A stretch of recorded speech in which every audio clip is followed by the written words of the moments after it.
This podcast is a quest for well-being, a quest for a meaningful life through the exploration of fundamental truth. Enlightening ideas, insights on physical, mental, and spiritual health.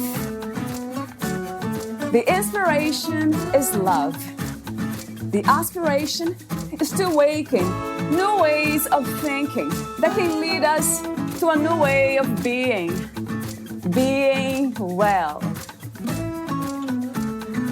Welcome to Body, Mind, and Soul Healing Conversations.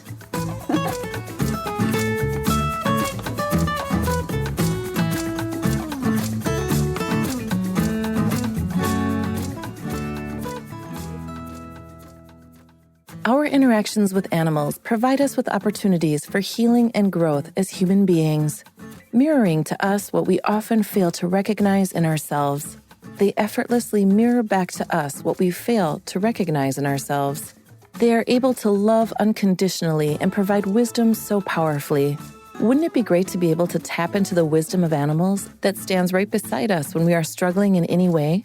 Valeria interviews Lisa Tully. As a professional animal healer and communicator from Ireland, Lisa has an international practice working with all kinds of species, using a multi-disciplinary holistic approach. She is excited to share a fascinating area of her work that supports animals by supporting you, their guardians. They know you the best, and Lisa helps you tap into that as a powerful way of self-reflection and understanding. And she would love to invite you all to check out her monthly online animal gatherings at animalhealing.ie/monthly-gatherings to deepen your connection with the animals, with yourself, and with each other. Meet Lisa at animalhealing.ie. Here's the interview with Lisa Tully.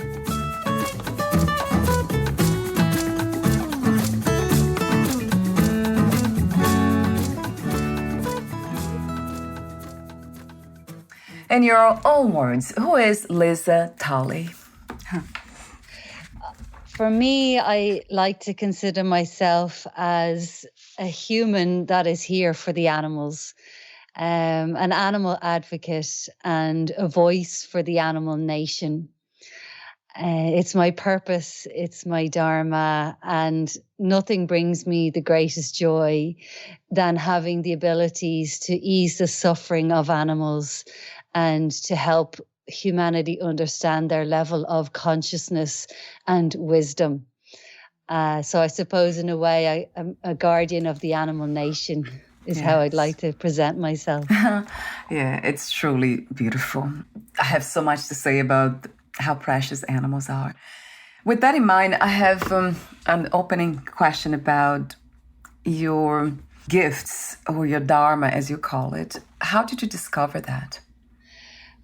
What I did was I spent about 3 years in India meditating and doing a lot of retreats and going to teachings. And through that journey, it awoke a siddhi in me, a latent ability, where I was then able to hear the thoughts of animals, feel their feelings, and just really sense into their heart energy and become their translator in a way on a very, very, very deep level, spiritual level. So it was by really working on myself to clear away my own stuff, my own noise. So I was able to then be in a place of stillness and tune into the radio station that the animals are already dialed into. Wow, how beautiful to hear that. Let me see the question that comes to me now, because I have lots of questions here for you, but I usually love the questions that come in the moment. Do animals have a soul? Do you also believe that they go from one body to another? Did they actually become humans at some point? I believe they do. Right. I believe that we can all change species. We can become a horse if we're lucky. Lucky, right? Yes. And you know, like the work that I do, sometimes if you have a young animal, like a young pup that has a very serious illness in their body at a very, very young age. Sometimes it can be because they've brought it in from a previous lifetime. And the way I heal it in those instances is I do a past life regression and healing with the animal, or deep emotional problems. And they when they clear very quickly after that, that's what's taught me that the animals are just like us. You know, they reincarnate, and I believe would jump species. Yeah, that also resonates true, because consciousness, it works the same way, right? From all that exists. So that would make sense. Consciousness is very diplomatic and free when it comes to that. Of course, I take that you have lots of animals around you. Yeah. Do you feel a special connection, a deeper connection with one or a few of them, or with one more than the others? As in one particular animal, or do you mean one particular type of animal? A particular animal. It doesn't have to be a kind of species, just overall, in general. Yeah. So for me, you know, I obviously the animals that are closest in my life, one of them would be Georgie. And Georgie is a feline master who has been around me for many years, and he helps me in my work. And what he also does is, if I get too caught up in my work and too busy and running around just a little bit too much, he'll change his behavior as a way to kind of indicate to me, hang on a second, you need to just turn down the notch a little bit and look after yourself. So there is this sense, this feeling of connection, deeper connection with one of them. Oh, big time. Yeah, I feel the same thing with my dog since we got him. Even when we went to, we were about choosing between three puppies, and it was just clear to us that he was the one to come to our house. And the same day, I mean, the moment he arrived, it's almost like time slowed down. My heart rate slowed down. It's just that sense of peace. It was a felt sense of peace. Is that what they are mainly here to teach us? To slow down, to relax, that we are already inherently worthy and fulfilled, unconditional loved? Yeah, I think that's one element of it. Absolutely. But we're also very complex. Right. When I'm healing an animal, it's far easier to heal an animal than it is to heal a person. Right. Yes. Right. So the animals can be very patient in the sense that they'll highlight to us our imbalances layer after layer after layer, and they'll stick with us by mirroring us and exhibiting back to us our imbalances until we can finally let them go ourselves, or the animal knows they've done enough. So it goes, you know, we mightn't always get to that place of peace as a human. Yes, so true, Lisa. Yes, that's so true. I also sense that they have fear, that they have. I mean, I don't know if that's just me, but I want to ask you: do they also dwell in the realm of fear? I think animals perhaps dwell in the realm of trauma more so. So depending on what has happened to them, I believe that animals will worry about the past being repeated more so than actually worrying about having to pay the mortgage.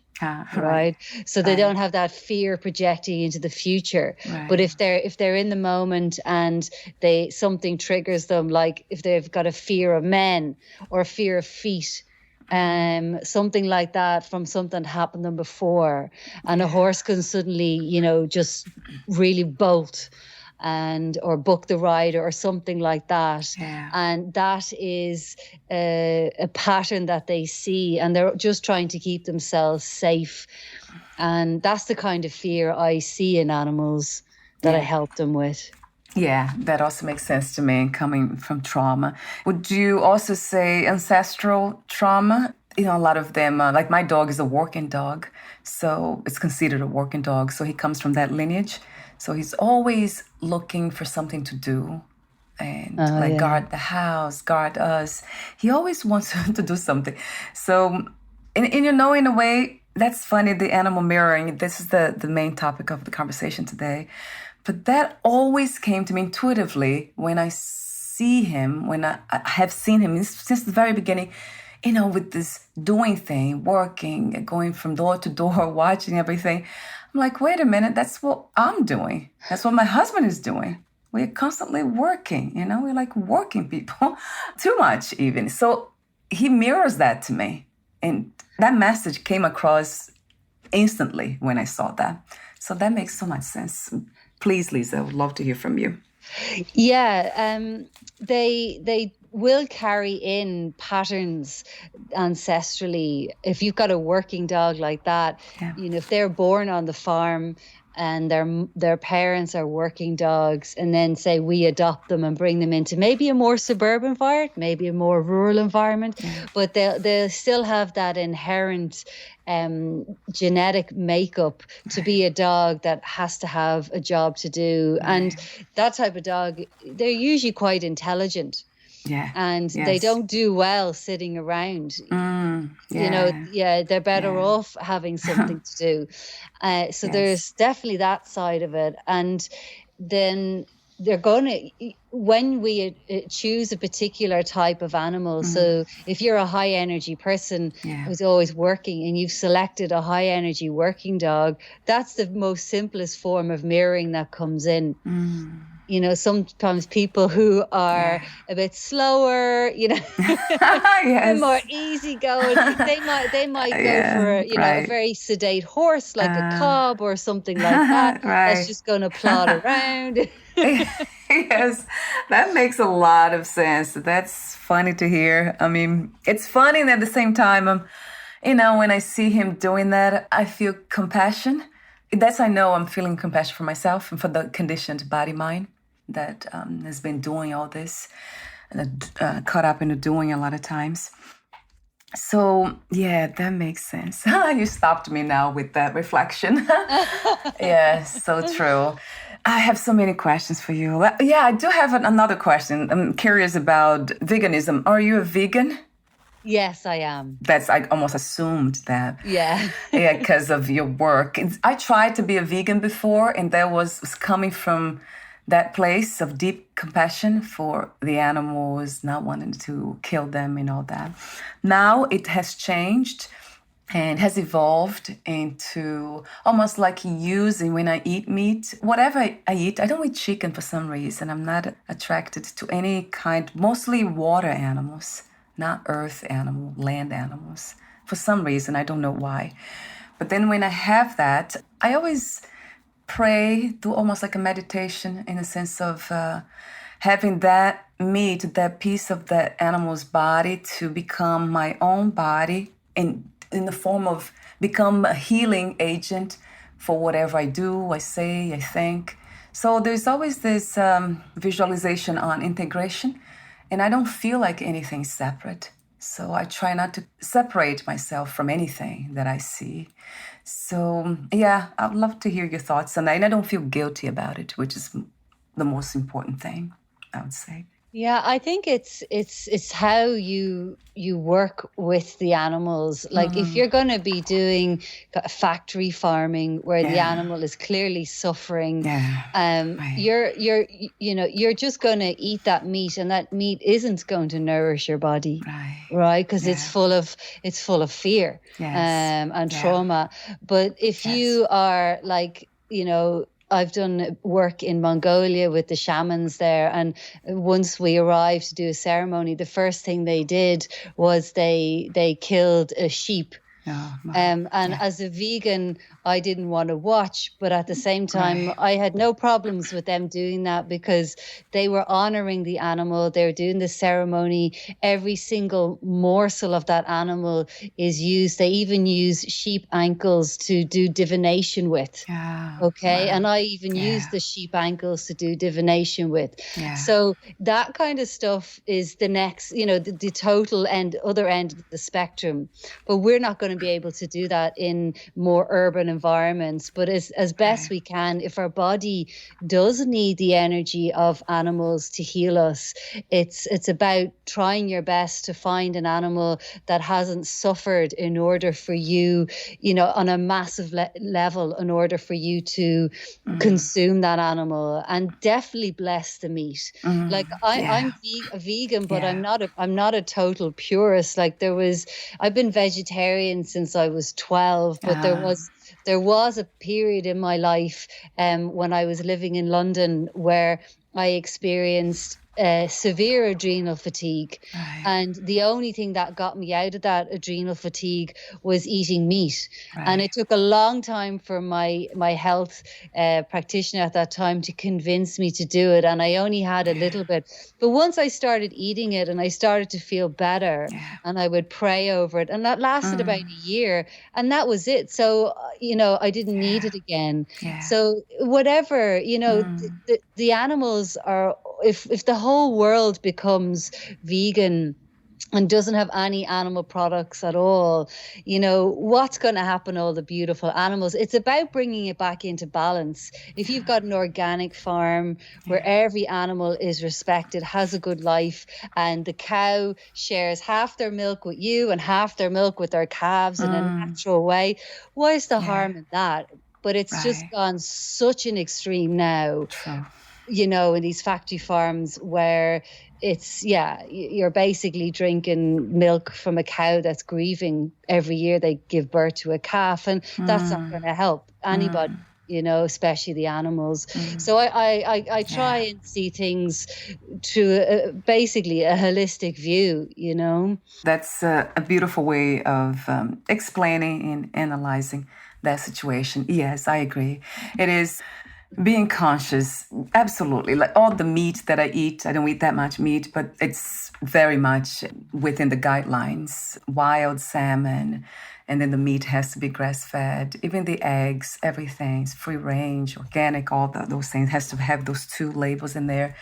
And I'm thinking about getting my own chickens anyway. Oh, I love that, actually. I love animals. I love them. We'll get to that, my husband and I. So I have another open question about healing. What is the goal of healing, Lisa?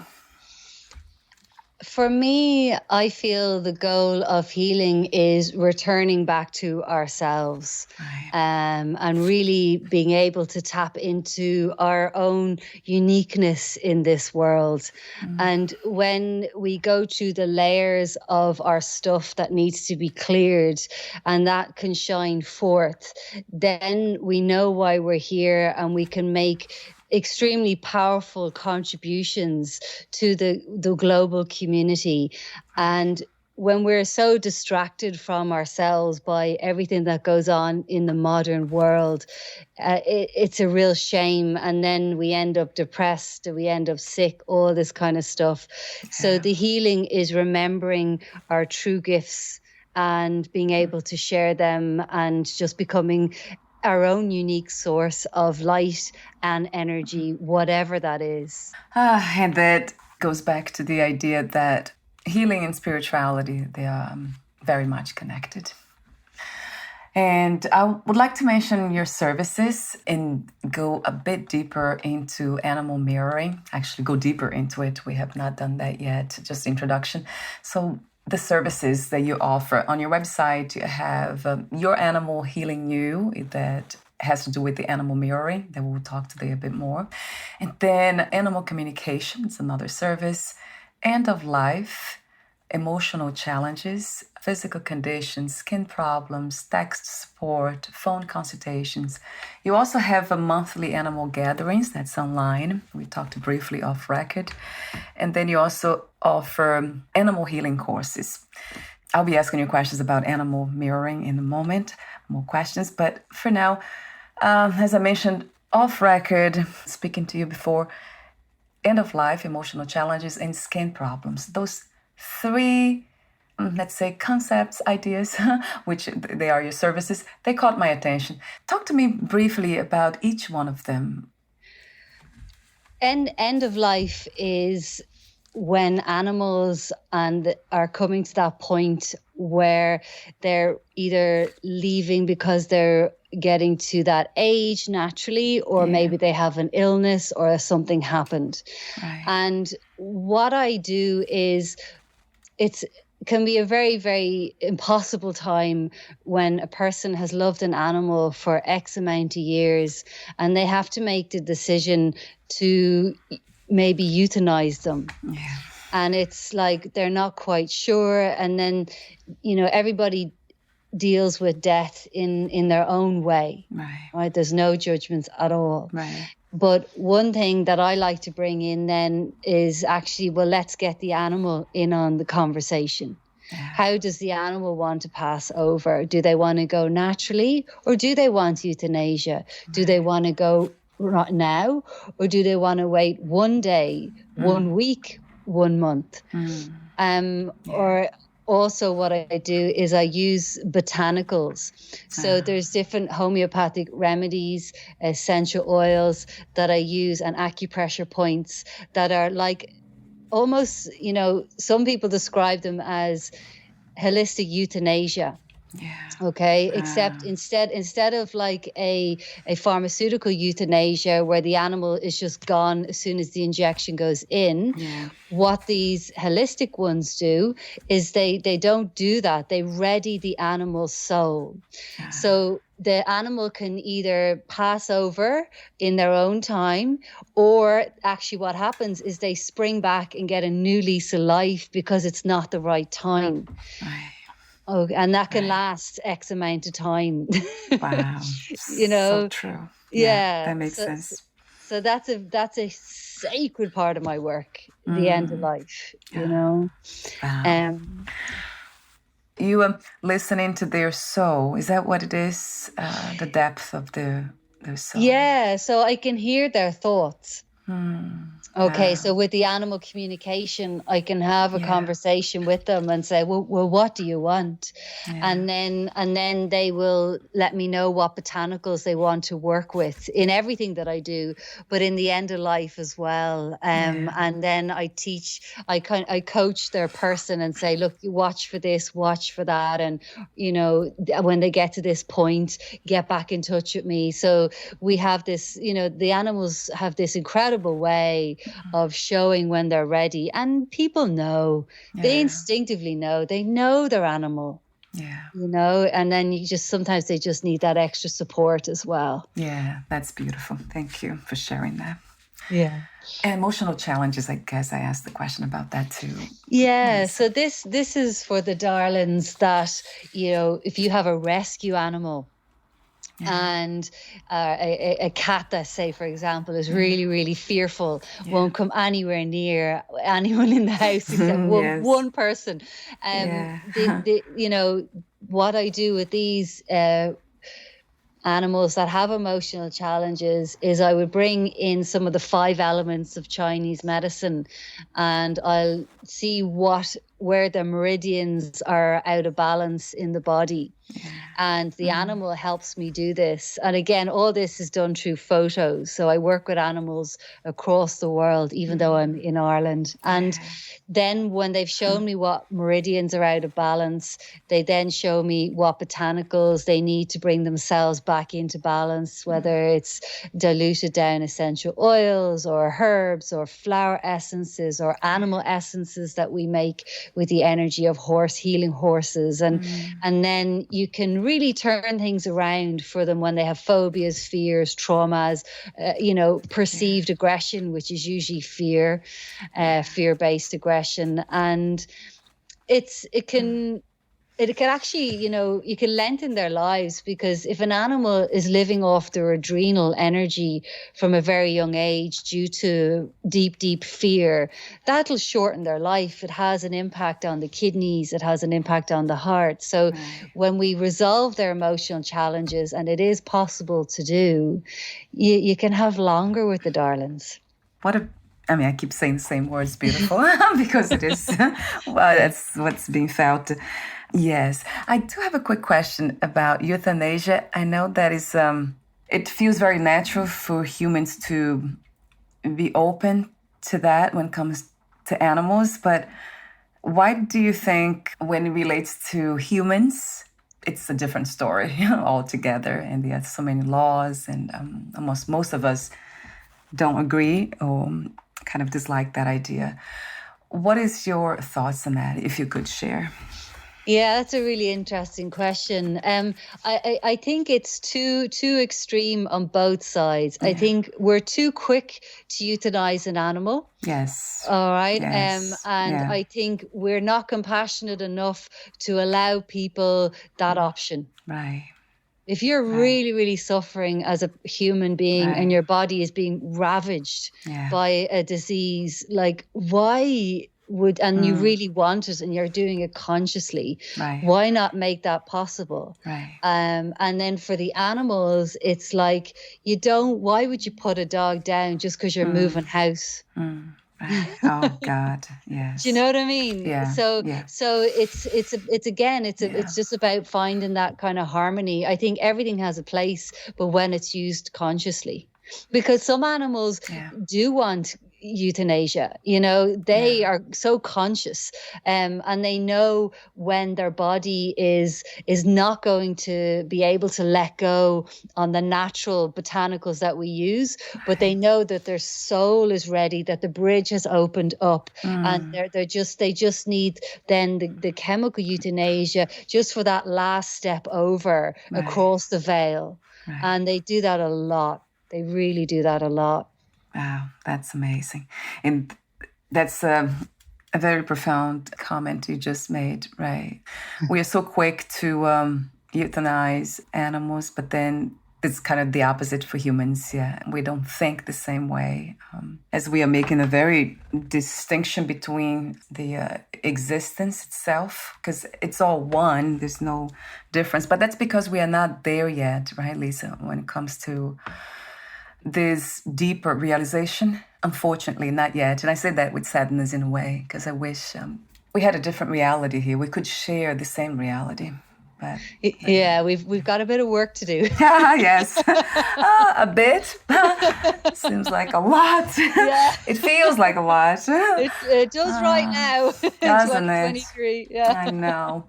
So the other service that you offered that caught my attention was skin problems, and that was the reason was because my husband, his skin is always showing signs of distress, whatever's happening within his mind, the mental realm or the spiritual realm even, which to me is one. So talk to me about that. Am I kind of seeing clearly that as a representation of a deeper problem?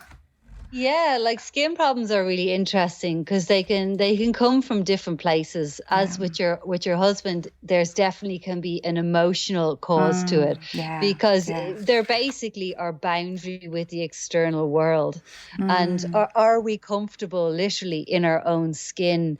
Do we feel safe? And if we don't feel safe for whatever reason, we can have emotional reactions in the skin. And how I see that on the animals is if they start to itch a spot, but actually there's no mark on the skin. They're not like, it's not like a real itch where they're tearing themselves asunder. It's more of just an energetic itch. Right. And that tells me then that there's an emotional thing going on. Sometimes what they'll do is they'll be at a certain hot spot, it's called, on their skin.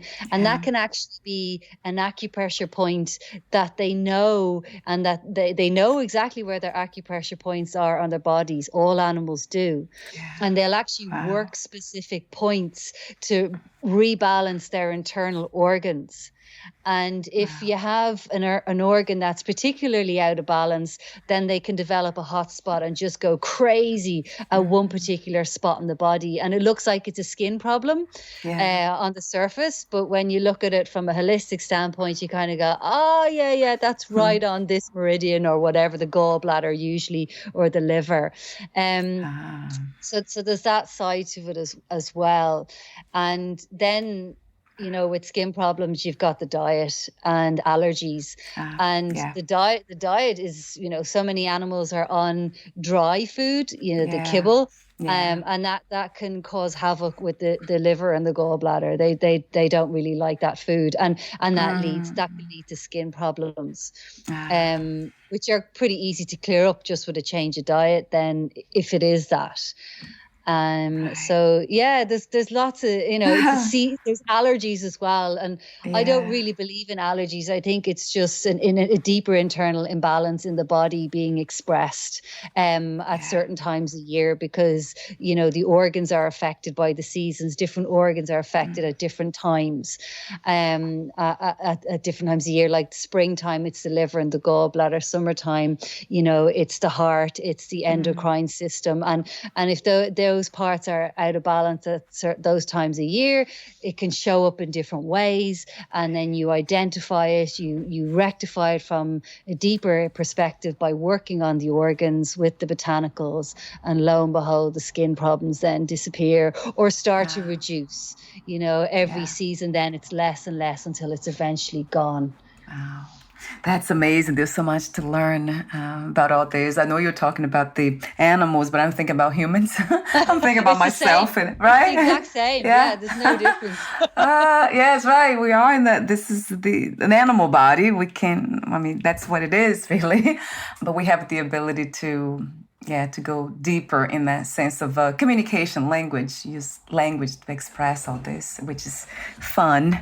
I don't think it's more fun than playing with the ball. When I see my dog playing with the ball, I'm thinking, would I exchange this? The ability to have these conversations like I'm having now with you, having so much fun, and then watching him playing with the ball, and whatever he's playing with, he loves to play.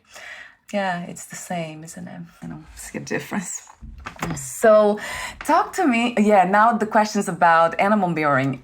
What is that specifically? You have been saying already, actually. You already briefly explained, but going deeper into it, what is a good example of that, Lisa?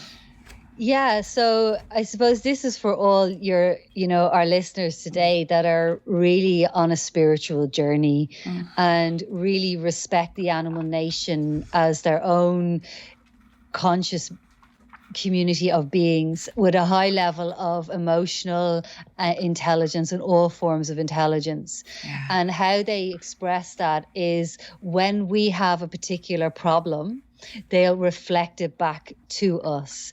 So I'll give you an example of that is if you have a woman that's walking her dog, right? And every time a man comes down the path, the dog gets reactive to the man and doesn't feel comfortable and starts barking. And then the woman doesn't feel comfortable walking the dog because she's afraid he'll pull the shoulder, pull her over if it's a big dog. And I work on these types of cases a lot. And when you dig a little bit deeper, it's, very gently suggesting, well, do you have a problem with men? Asking the woman. And sure enough, they usually do. Another example of it is, if you have a physical problem and the animal then has the same physical problem. So if you have arthritis, and then the animal turns around and has arthritis. If you have eye problems, they'll have eye problems. If you've got a cough, they'll have a cough. So it comes emotionally, it comes physically, but it also comes spiritually. Like I was thinking back on a case there the other day. I was doing a little bit of writing, and it was a case I worked on a while ago, where it was a lady who had a lot of dogs all through her life. She's a senior lady, and she was well-versed in minding doggos. And she got this other senior dog who she adopted, and this dog was a bit more troubled because her previous guardian had just passed away. So the dog was grieving. And the dog didn't really want anything to do with the woman, and she'd never had that before. Right. But every time they go for a walk in the park, the dog would run up to men and be really friendly and wag her tail, and she's just like, what's Yes. going on here? Yeah. So she got me in to do some work on it, and the dog basically was afraid to form a relationship with another woman because she didn't want her heart broken again if she passed away, because she was still grieving. And she was actually one of the most depressed animals I've ever worked with. And I didn't know anything about the lady at this point, the human. But when I relayed this back to her, even though she only knew the dog 6 months, she just said to me, you've just described my life's story. Some of my biggest life challenges. So animals can mirror us on a soul level, even if we've only met them 6 months ago. So this work has no bottom. It's like, it just can go deeper and deeper and deeper if it needs to. And they do this in order to help us heal what's in ourselves. So often I need to heal the person alongside the animal in the mirroring dynamic, or the animal will just keep mirroring them and not get better to the point the animal will die. And then the person will get another animal who'll have the exact same problems. Yeah. Like 3 dogs that got cancer, or 3 dogs that had a stroke, or 3 horses that had sarcoids and tumors, or, bone problems or whatever. So it's their way of helping us be better humans. What can I say? Yeah, that's how it works. And I can clearly see that as you speak. The visions of my dog and what he does, right? And the question that came to mind is, I see that he mirrors my husband more than he does me. So when my husband has the skin problems, he has skin problems too. Oh, yeah. And it's same place too, the elbows. And then the eyes, my husband has like allergies, and his eyes get very red. So my dog's eyes are often red when his eyes are red. He often doesn't really like men, and my husband's that way too. So why is not mirroring me? That's my question. Yeah, he came to help my husband say what it is easier to mirror him. Yeah, well, he could be mirroring you. You just don't see it. Okay, because often you have blind spots. Right. So and true. you need you need someone externally to kind of point it out, kind of go, oh, they're mirroring you in that way. See the way you're able to see it very easily for your husband. Yes. But it would be interesting, would your husband be able to see it so easily about himself? Or the question could be, is like, ask your husband, how does the dog mirror me? And he maybe go, this. Yes. Yes. You'll have your own shopping list. True. So true. So I'm not able to see it. So they actually can mirror both of us. Oh, yeah. Oh, wow. In different ways. And also what can happen as well is if you have 2 animals, they can mirror different aspects of yourself as well. Right. Yeah. Oh my God. That's incredible. It's so lovely. Thank you so much, Lisa, for being you. Pleasure. Yeah. I love your message. I love the way you communicate the message, the energy behind it. It's very freeing. Yeah, it's beautiful. So I guess the other questions I had was about the different ways animals work to heal humans. I know you said there are different ways. So once we see that happening, we are clearly able to identify what's the dog's trying to tell us, then our job is to do something about it. Is that what it is? Or, how does it work from there? Is that, or hire somebody to help us, a healer, to guide us through those signs? Yeah, I think the first step is acknowledging to the animal that their message has been heard. Right. And that they no longer need to mirror anymore. Whether or not they listen to that depends on you. Right. Okay, because if you go, oh yeah, I see the mirroring is grand, and then you just carry on as normal or forget about it, the animal is fully dialed in and will just keep mirroring, right? So the first step is to say to the animal, I understand. And then it is about taking responsibility and healing it within yourself, whatever way works for you. right? Yes, But also the animal needs support as well. Right. Because if they have gotten to that point of disharmony within their body, within their emotional body, their physical body, their mental body, they'll need to be brought back into balance as well. So you support them as in conjunction with supporting yourself.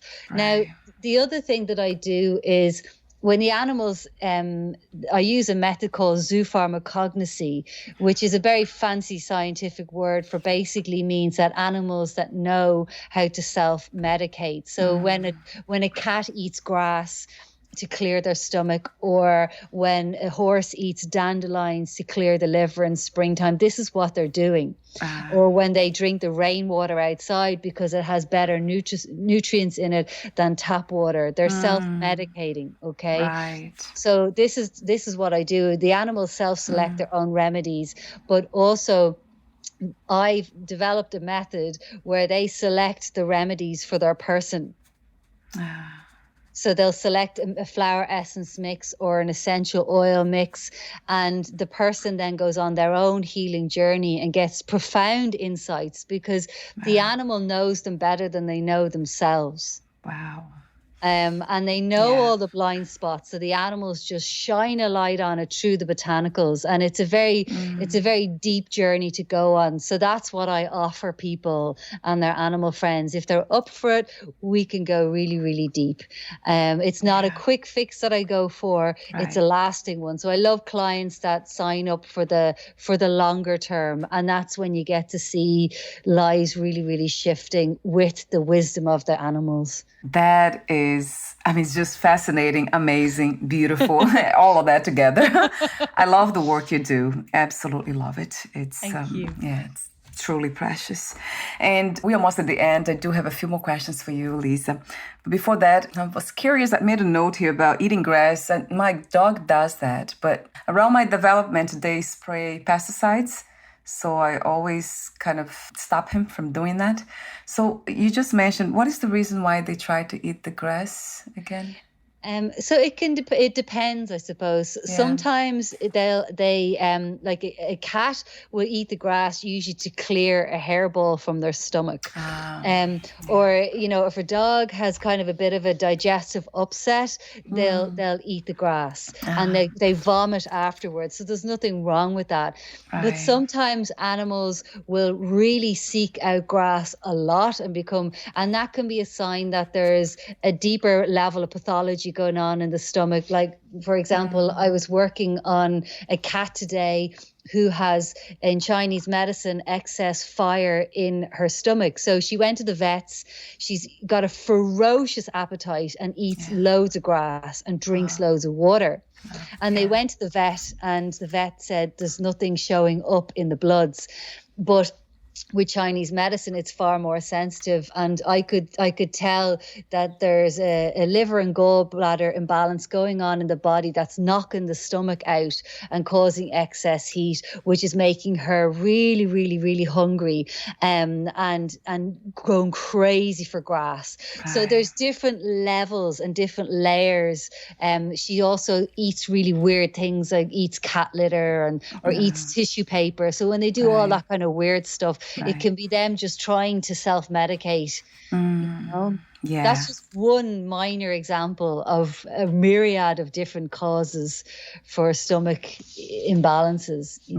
Right. So it's very unique, and it's going deeper in case by case. Yeah, but if your dog and your cat are just out having the munch on grass a couple of times, every few days or whatever, a little bit, don't worry about that. Right. They're just clearing out the stomach a little bit. Oh, yeah, that's amazing. And what is that about horses? I have to ask that question.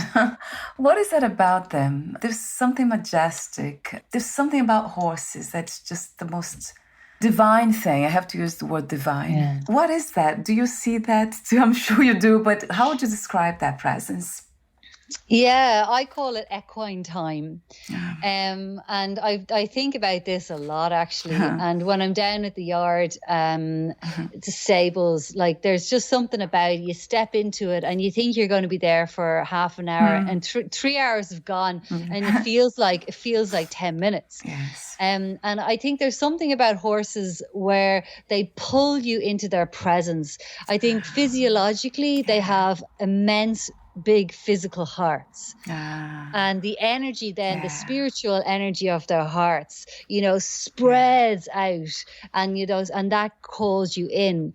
But also horses are a prey animal, and they're very large, and they can get spooked.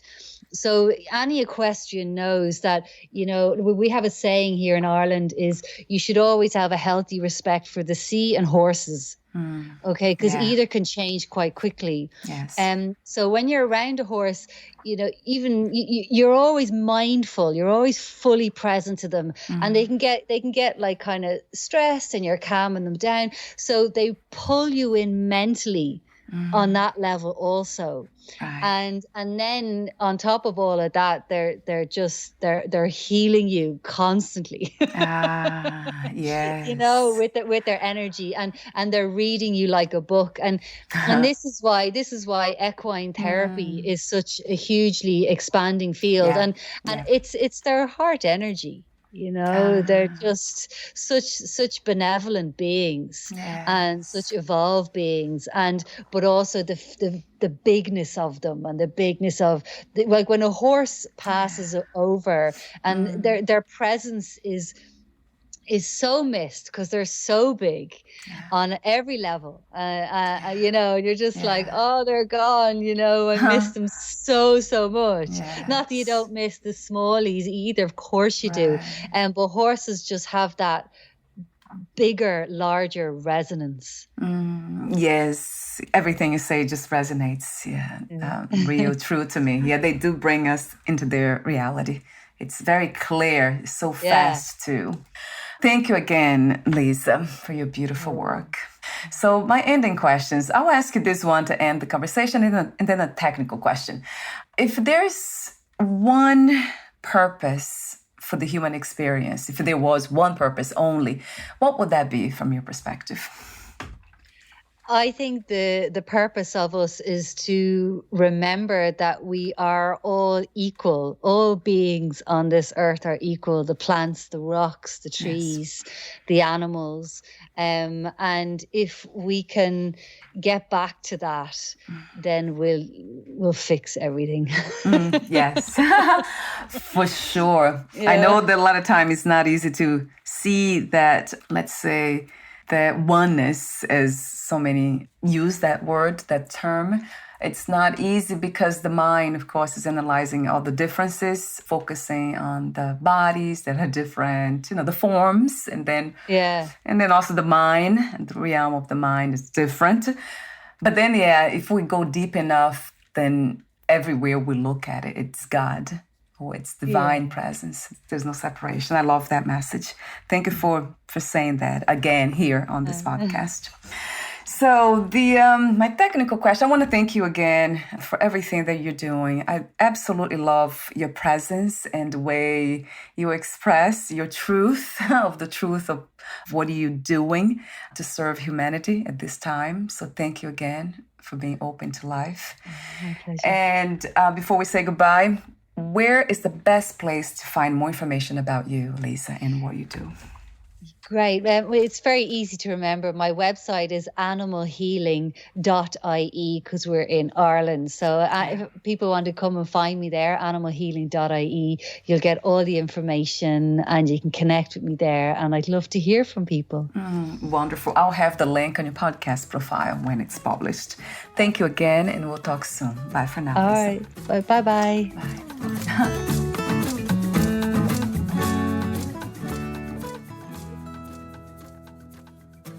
Thank you for listening.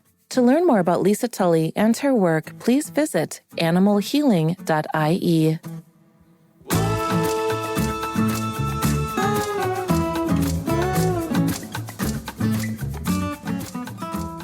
To learn learn more about this podcast, please visit fitforjoy.org/podcast. Thank you again for listening, and bye for now.